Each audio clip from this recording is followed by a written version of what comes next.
It's so wonderful to be here. And these Have you been in this room before? No, it's beautiful, but also I feel slightly special because I'm in the private apartments. Exactly, Is that right? Exactly. And actually, people are always very intimidated by the size of Blenheim, but when you come in here in the private apartments, you can see how lived in and cozy it is. Yes, exactly. It is. It's very. I can feel as it's very homely, and it's been lots of family pictures around. And this is actually called the Duchess's sitting room.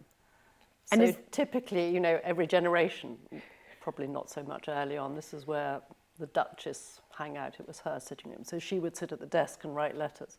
Right. Whereas the men had their sort of more masculine study at the end of the corridor. Right. But it's wonderful because it does feel, as you said, very cozy. And mentioning, of course, the Duchess's sitting room, I do, as the American, want to ask you, a few questions about Consuelo, because as an American, we have this, I think, slight obsession, if you like, of these American heiresses that came over during that Gilded Age because we all want a connection to England or to the UK.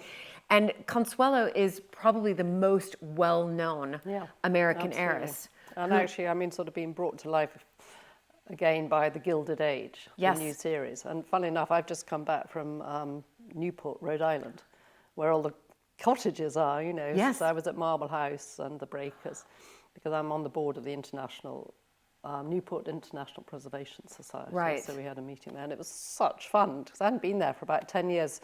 So to relive, where my great ancestor lived in these amazing houses.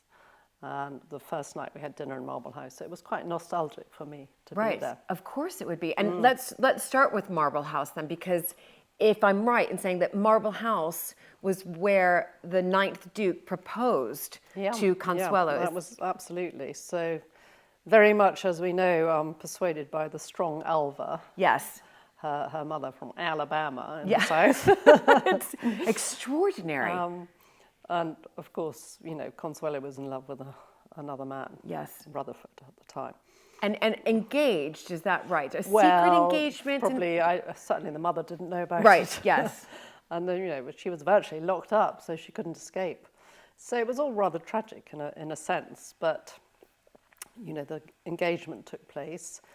To be honest, my great-grandfather, Sonny, the 9th Duke, his mission was to save Blenheim, and thankfully he did.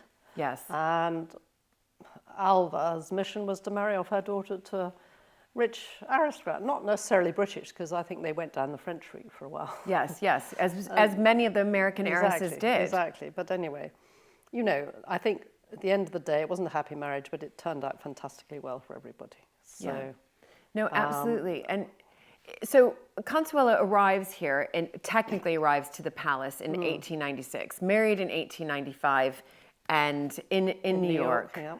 And she is, though, beautiful. When we look at these American heiresses, you have very socially ambitious mothers for most of them. We know that Alva was like that, as you said, from Alabama, but then gets caught up in the New York society, very socially ambitious. But she has this stunning, beautiful daughter who, but I don't think Consuelo actually thought of herself as beautiful. Is that right? Well, she was still very young, don't forget. Yes. She was barely 18. But I think one advantage she had was she wasn't coming from, some small little town in the south. She'd been brought up in the likes of Marble House and the Breakers, so she was used to entertaining on a grand scale. So she knew what it involved. Right. So she knew how tables should be laid and, guest etiquette and stuff.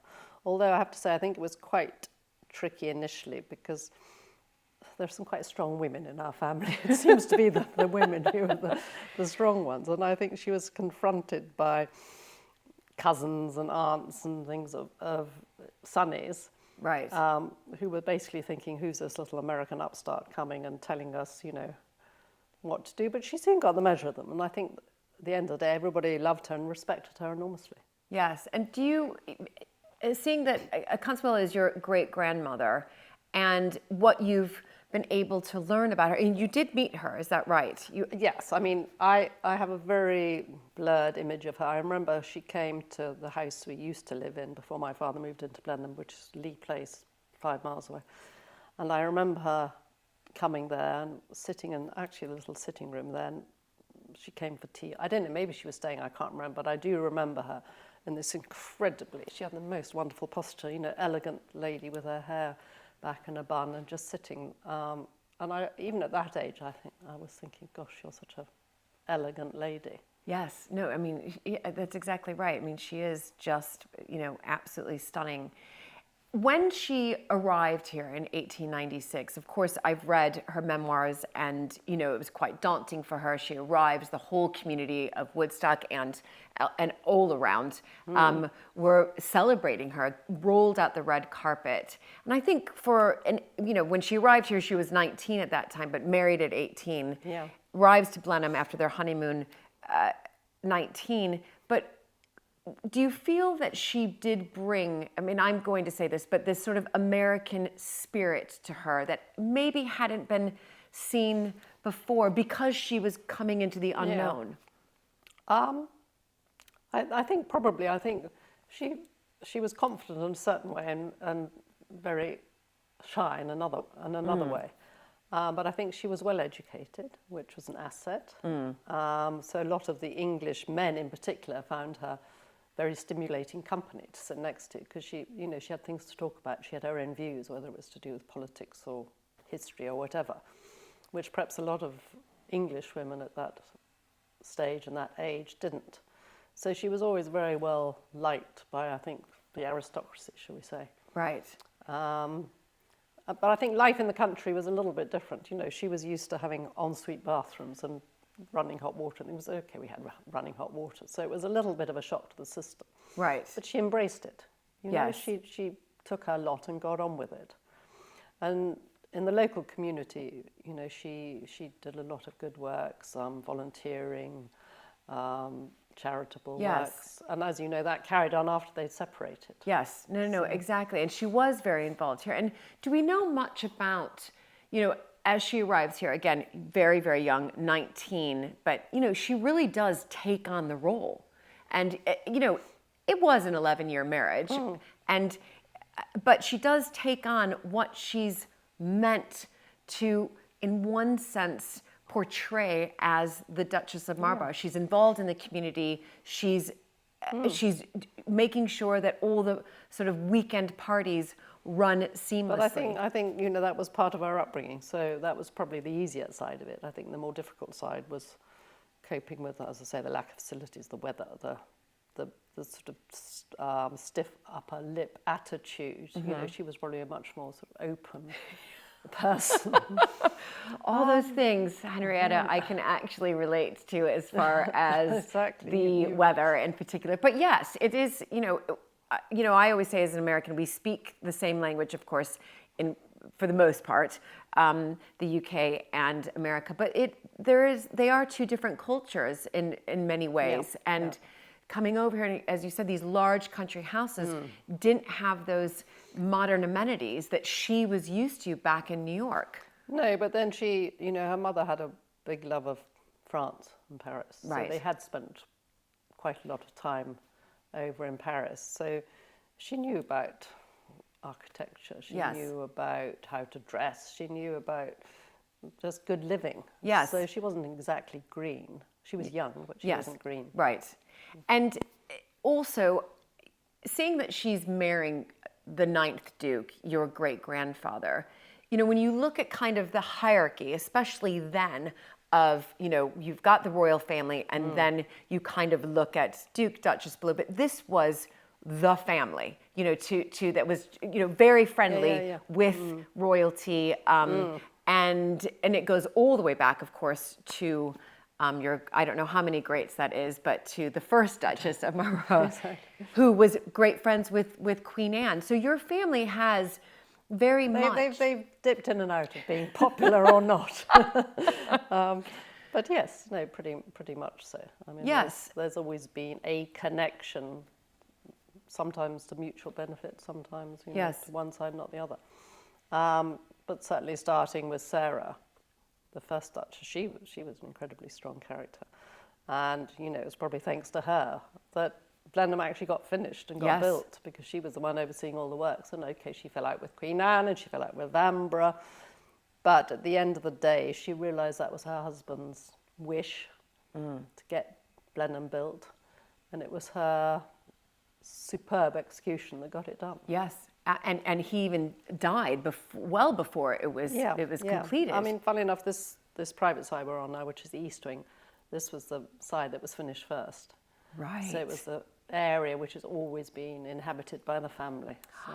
How wonderful. And he was able, the first Duke of Marlborough was able to come here for a couple seasons. Yes, they did, absolutely. So he was able to at least be here and see some of it finished. But you mentioned, again, strong women in your family, and that goes back to obviously starting with Sarah, because, you know, that's sort of the early 1700s, and here's somebody who is taking on the organization.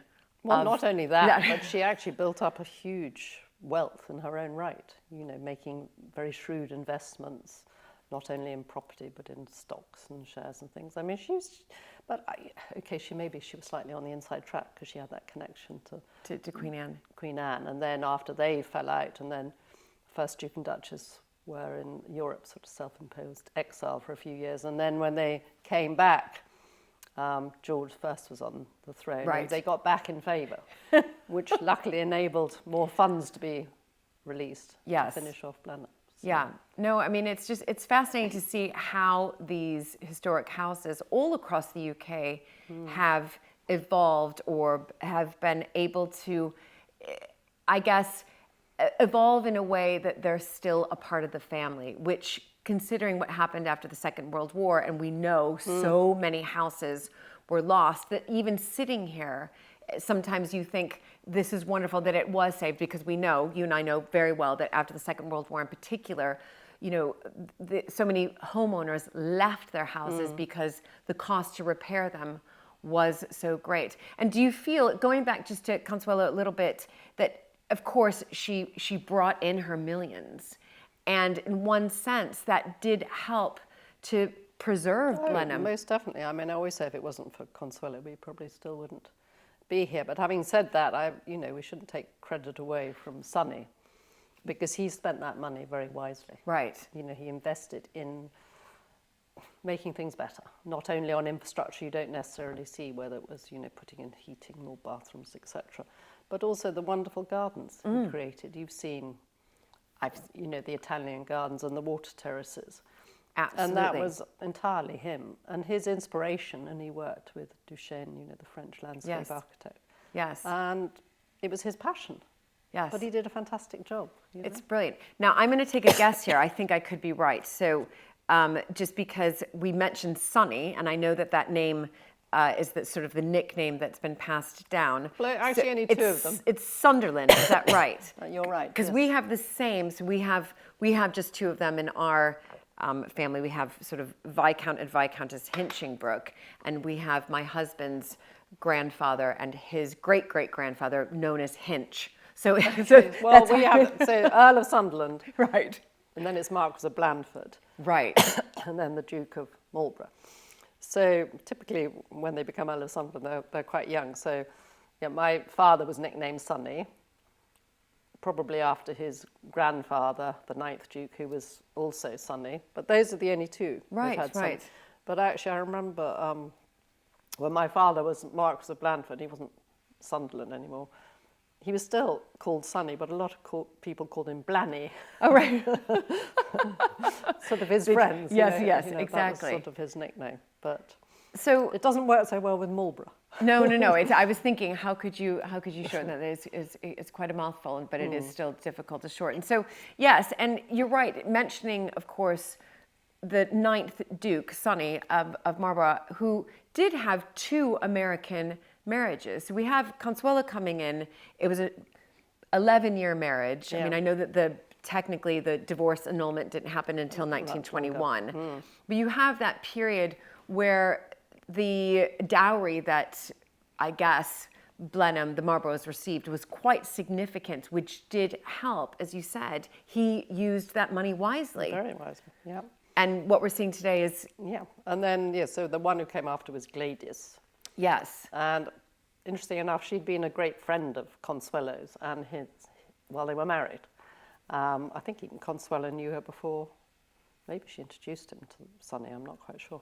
The trouble was, I think by the time that Consuelo and he were finally divorced, Gladys had aged slightly and she perhaps wasn't the appeal that Right. initially she was, having right. had plastic surgery that sort of went wrong. But they did end up getting married, but I don't think it was a particularly happy marriage either. But she was also a beauty, wasn't she? Oh, very much Yes. so. And again, a very, very intelligent lady. The men adored her. Right. And we've got that wonderful picture over there by Baldini of Gladys. And then the other one, of course, of Consuelo by McAvoy. By McAvoy. Do we know when that McAvoy was painted? No, there's probably a date on it. I think in the third. Okay, so much later. So yes. the one that we see as we enter that's is an earlier. Yeah, it's much earlier, absolutely much earlier. But he really was, Ambrose McAvoy became kind of this society painter. Well, and Hella. Yes, well, of course, yes. Have you seen the one? Yeah. Yes, which is again, gorgeous. Gorgeous, absolutely gorgeous. Well, she had some fabulous portraits of, but I guess she was a very easy lady to paint because she was so elegant. Had that very long neck. That really long neck. Wonderful posture. Can I say, do people tell you that you take after her, Consuelo? You must hear that. Sometimes, yes. Yeah. But, you know, there's a very strong family connection on the Spencer-Churchill side, so it's sort of, you know, when you look at family portraits and you look at them, you think, oh my God, you know, I can see some likeness. So I think there is a strong family resemblance, regardless of her. Yes, no, absolutely. So shifting now to your time here. So the 9th Duke, I know, dies in 1934. And then... It's my grandfather. Your Bert. Yes. So that was his nickname was Bert. Well, he was Albert. Right. But his first name was Albert, but nobody ever called him Albert. I don't know at school if he was called Albert. But yes, so Bert. So Consuelo and Sonny's first son, Bert, who becomes the 10th Duke. And then their other son was Ivor. Okay. Who sadly died at quite a young age. He? Yeah, long before Consuelo. Oh, I didn't know that. And actually, I don't know if you're going to Blenheim, see the churchyard where the Churchill graves are. Right. Yeah. Because she had created in his memory a beautiful stained glass window, which is in the Blenheim Church, which is really our family burial ground. And the reason she chose to be buried in that graveyard rather than in the States or even in France with, you know, Jacques Balsan was because Ivor was buried there. Right. So she wanted to be close to him. Yeah. She was very close to her sons, wasn't she? Yes. Very much close. so, yeah. So even after the divorce, well, the marriage ended, I should say, in 1906, she still would come to Blenheim. Very much so. And well, she was also a great friend of Sir Winston. Right. And he used to go and stay with them, with Jacques and her in France, Saint-Georges. Yes. And then also in Aix, and then also in Manalapan, near Palm Beach, where they had a house. And, you know, some of his paintings are from their locations. And we have wonderful photographs of her and Winston together, and her and my grandfather together. So, no, she stayed very close to the family. Right, yeah. No, and would come back. And do we know what the relationship was between Sonny and Consuelo after the marriage ended? Well, I think they both respected the fact that, you know, they'd moved on. Yes. Because it took a long time for the, as you say, for the divorce to come through. So. And then they both remarried within a month or two of the divorce. So by that stage, they'd carved out their own lives anyway. So absolutely. I would imagine it was fairly amicable. Yeah. So you have Consuelo's son here and Sonny's son taking over after the death in 1934 of the 9th Duke, coming here, and that's your grandfather. Yeah. And so what are your memories just of Blenheim, your father? I mean, I think my grandfather was quite lucky in a way because he inherited the estate in good shape. Yes. And so he was, in a way, able to live in it in a very comfortable way. At that stage, we had like a estate manager running it. And the tourism is nothing like it is today. No. So it was very much about farming and shooting and hunting and, country pursuits, big weekend parties. And he loved entertaining. He was very popular. Sadly, again, my grandmother, Mary Cadogan, died very soon after, or even before. No, I think it was just after Consuelo. So I hardly knew her either. Oh my goodness. But she was very like Consuelo, did a lot of good works locally. Right. Great volunteer, was in the Red Cross. So, right. During the war, helped out. So, it was sad not to have known either of those two very well. Yeah, no, of course. And as you said, when your grandfather sort of took over the reins here at Blenheim, he was then entering into the Second World War. So his father dies, the 9th Duke in 1934, then we're entering, in one sense, into the Second World War. But I suspect because Sonny had done such a brilliant job, as you said, investing money. I mean, that it was okay during the Second World War that it survived, because, as we mentioned before, so many of those houses didn't survive. Yes, and before he moved here, they lived in Leicestershire, a house called Lowsby. So part of their early family life, my father and my aunts and uncles, they were living up there. So they'd been brought up very much as a country life. Yes. And so probably coming to Blenheim pretty much carried on, but on a grander scale. Right, right. And so you coming here, when your father took over, became the 11th Duke, did your family move in here? So when I was very young, my parents bought a house at Lee Place, Charbridge, about 5 miles away, and the reason for that was there was land which pretty much joined up, so my father was running the farm over there. Okay. As well as, helping out here. And so up until the age of 12, that was really very much my home. Right. But we'd come over here a lot because my father was helping run things on the estate. But in all honesty, it was funny because we used to spend much more time outside than inside. My grandfather was a little bit intimidating, I have to say. I mean, he was always perfectly friendly, but he's not the sort of person you can go and have a chatty conversation with or sit on his knee.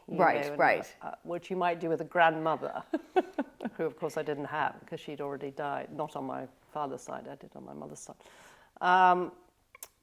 So, my brother and I, we were very much outside, helping down at the kitchen garden, pick fruit. At that stage, we had a very tiny gift shop, but we'd help there. So we had a ball, by the way, because, we could run riot. And, yes. I mean, my father even taught us to water ski on the lake. Oh, right. we had a speedboat, and we had... And as we got to teenagers, we used to have very raucous parties down at the boathouse, barbecues, and have all our friends over. So it was fun. Yes. But actually, when you're younger, because I first went to day school in Oxford, I was at Headington. And you didn't exactly want to bring your school friends back here for a play date. No, of course not. So, of course, it was good that I was living at Lee Place, which, by the way, is a most gorgeous house. Absolutely. So. But I'm also looking at Blenheim, as many of these country houses did, and obviously Blenheim is, I will refer to it as a country house, but you know what I mean by that, the big palace. We started to open up. Just don't call it a castle. I did see on the Vanbrugh designs, on the copper engravings, that it was originally Blenheim Castle. Yes. And why do you think, does anybody have any idea of the switch to go from... Well, first of all, it doesn't look like a castle. Right. There's no castellation. No. Anyway. Secondly, I think because it's a palace, it's because it was a royal park. So the Royal Park of Woodstock goes back 900 years or something. So that's the reason. That's the reason, right.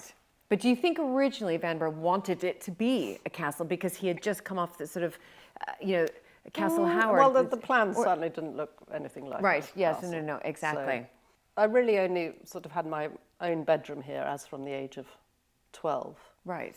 But actually we moved sort of twice a year, so we'd spend the summers at Lee Place and the winters here. That was sort of to be able to have some privacy. And Because at this enjoy point, the benefits. the house was open to the public. Yes, it was. Right.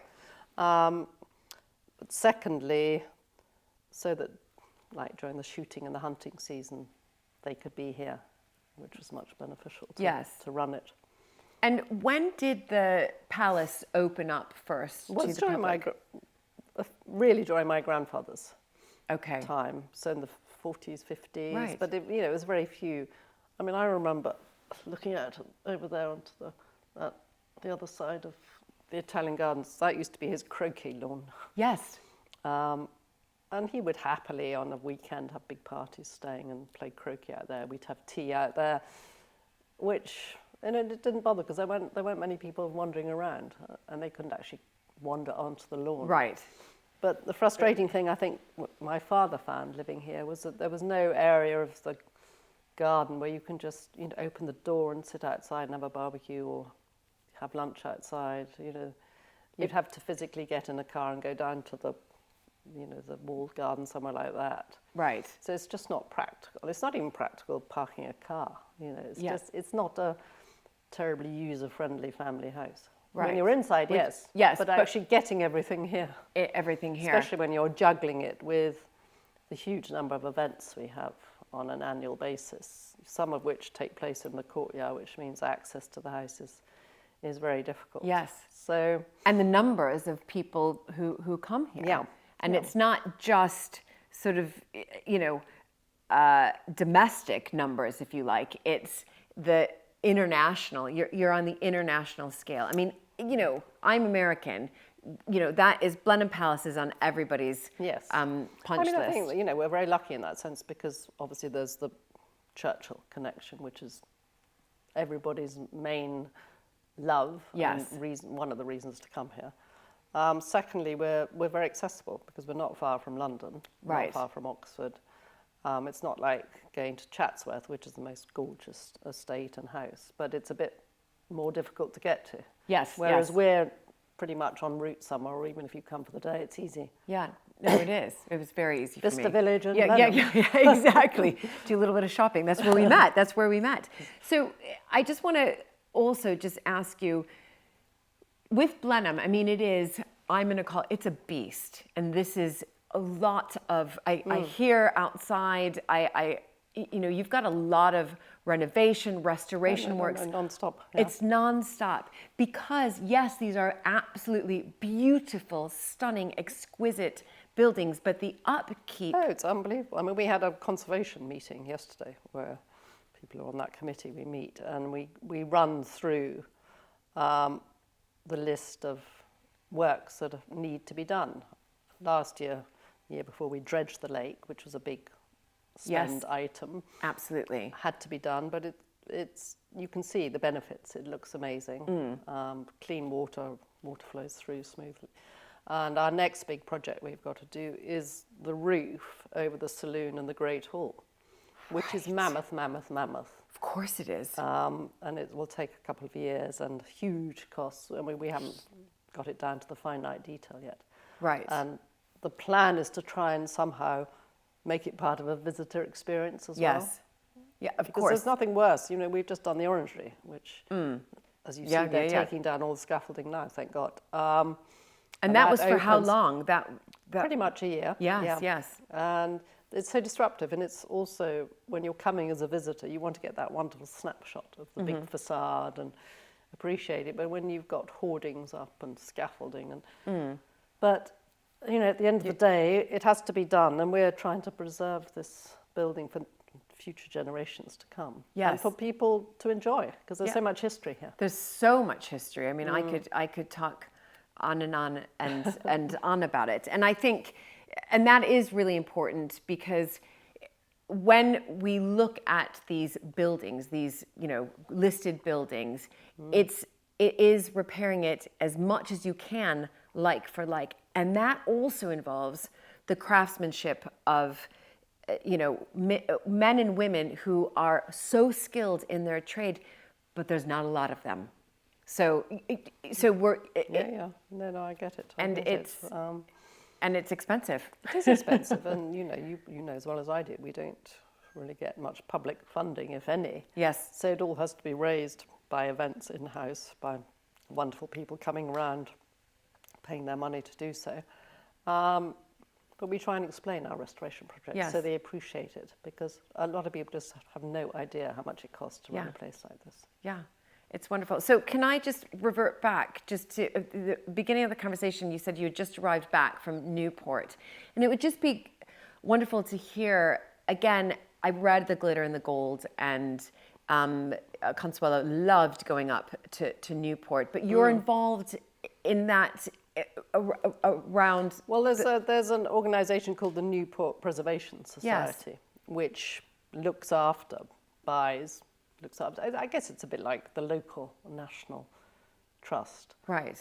A lot of the properties they actually own now, so it's their obligation to spend money and look after these properties, and they do it the same way we do with our stately homes. As they're open to the public, they have lots of events. And basically, I'm on their international board, sort of slightly for obvious reasons. A, because I love architecture and the buildings. Secondly, with the family connection. Yes. So we have an annual meeting each year, and basically we brainstorm about how the spaces should be used, fundraising, special events, Right. that sort of thing. And it's a group of fantastically like-minded people, some from the States, some from Europe, who are in the same position. And, you know, we just network and exchange ideas. And exchange ideas. So you mentioned Marble House, and of course, that is where the Duke proposed to Consuelo. What is Marble House now? What has happened to? Is it being well, preserved? It's not a family home anymore. No. It's part of the Newport Preservation Society. It always amazed me why they call them cottages. There's nothing cottage-like about them at all. So it's just open to the public. It's just open to the public. Yeah, but they will put on special events there. And we were very lucky. I've been there before to quite a lot of these houses, but we toured some of the other houses. So the Vanderbilt ones were Marble House and the Breakers. So the two different brothers owned those. So we did events at both of those. But it's interesting, at the Breakers, up until 5 years ago, maybe even less actually, a member of the family was living on the 3rd floor. So one of my distant cousins. Oh my goodness. And for health and safety reasons, they had to be asked to move out. But quite a lot of their possessions are still there. So one of the conversations we're having at our meeting was how we thought the 3rd floor should be used. Some people wanted to just preserve it exactly how it is. And then others were saying, well, you know, for temporary exhibition. So we were, you know... Yeah, brainstorming about that. No conclusion reached, but... Right. That's what those meetings are held for. And is it wonderful for you, being the, you know, great-granddaughter of, you know, Consuelo, so well known and so really well respected by the community here, but also I think she was very much well liked, wasn't she? Oh, very much so. Yeah. Yes. Yeah. And so you have, of course, you've got, you know... I've got a bit of American blood. What are you? A quarter. A quarter of American. But it must be... But I've always loved America. I've always spent a huge amount of time there for my business anyway. Yes. So I feel very comfortable there. Yes. But it's particularly lovely going to somewhere like Newport and just soaking up that history. Yes. You know, and imagining what it might have been like when they were living there. Absolutely. I've always found the decor of Marble House so particularly intriguing, because it jumps from style to style, from room to room, and even Consuelo's bedroom, you've probably seen it. I haven't. It's very masculine, and it's red, and it's like a sort of Tudor Jacobean bedroom, and just not at all feminine, whereas Alva's was sort of pink and completely over the top. So when was Marble House then preserved? When did Consuelo ever go back to Marble House? I think she did, yes. Soon after she was divorced, she did. But then Alva divorced as well. Yes. So then I think after her mother had divorced, they all moved on. And then, you know, Alva got very involved with the suffragettes, as did Consuelo later on. So I think they certainly healed their relationship later on in life. Well, she did. I always thought that she must have healed their relationship, because is it right to say that her house in Palm Beach, Florida was called Casa Alva, or maybe that was the one in... Yeah, no, you're right, Casa Alva. Alva, yeah, in yeah. Manalapan. I've been there as well. Have you? And is that preserved, or has moved on to another family? No, it was bought some time ago, and sadly, one of the owners sold off a lot of the plots around it. So there's quite a lot of houses. It's in a lovely position, but it's now surrounded by other houses. But the actual house itself. And you've been? Yeah, I've been there a few times. Yeah. How wonderful. And because that's really where Consuelo ended up. They left France in the middle of at the start of the Second World War, is that right? And then went to Florida, and that's where she stayed. Yeah. Well, I think they still spent a bit of time in France. After the war, yes. And actually, ironically, another coincidence was that the house they had in Ez was bought by a friend of my father's father, somebody called de Balcony. And anyway, to cut a long story short, I ended up working there, doing some design work there for Robert de Balcony. Oh my goodness. Yeah, which was sort of, just talk about a full circle. Yeah, exactly. Yeah. Incredible, absolutely incredible. Well, Henrietta, this has been so wonderful just to hear your thoughts and memories about not only growing up here, but about Consuelo as well, because I think it's so important I think for me personally, and for many people watching this, we are looking at these buildings and thinking we must preserve these buildings, but also it's preserving the memories. Totally, and having these conversations, talking to... Yeah, my only regret is I didn't know her better, because, I was so young when she died. Yes, no, of course. But being able to talk to you right now and again, listening to your memories, this conversation I always think of is for future generations as well. Well, I know. It makes the history come alive. It does. Yeah. It does. Yeah. So, and in the same room that Consuelo definitely, presumably spent quite a bit of time in her 11-year marriage here. Definitely. So wonderful. So thank you. Pleasure.